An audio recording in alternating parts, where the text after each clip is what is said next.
ça, c'est comme vous l'avez dit, la drogue est en train de faire des ravages à Ngor, des ravages très inquiétants parce que ça a commencé à toucher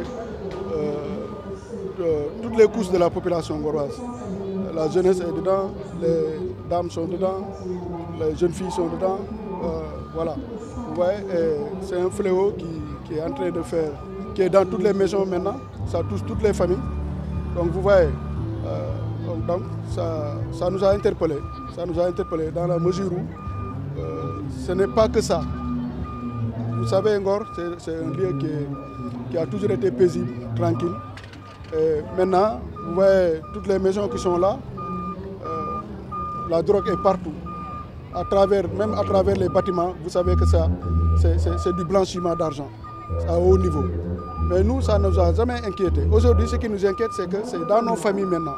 Et c'est nos propres enfants et nos propres neveux qui vendent la drogue.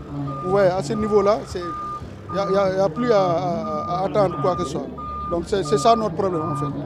Et malheureusement, on ne sent pas trop l'implication des autorités.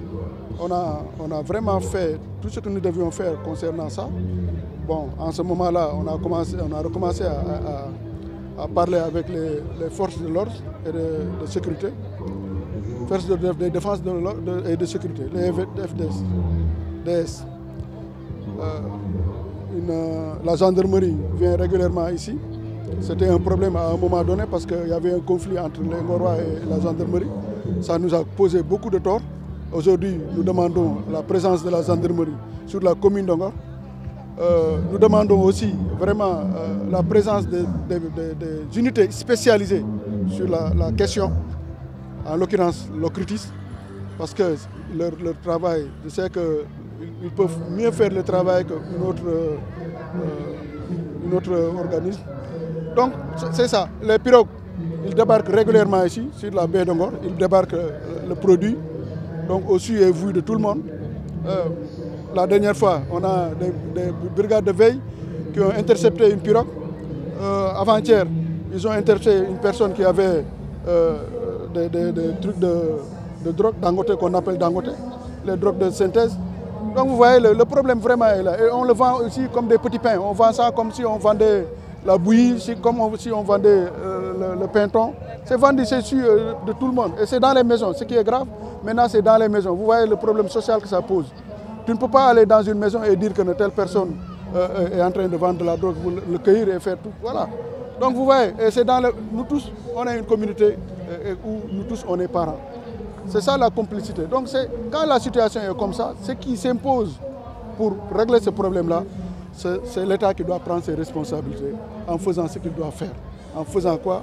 En créant des situations ou en créant des opportunités pour les forces de défense, de sécurité, de venir et de s'imprégner, de faire le renseignement. De faire le renseignement, c'est important parce que le renseignement, c'est ça qui va permettre d'identifier les gens qui sont en cachette, parce que les gars là aussi, quoi qu'on puisse dire, ils prennent le soin de se protéger et de se cacher, de faire ça, voilà. Donc vous voyez, ils sont parmi nous, ils font le tout pour écouler leurs marchandises, ils font le tout pour ne pas qu'on les cueille.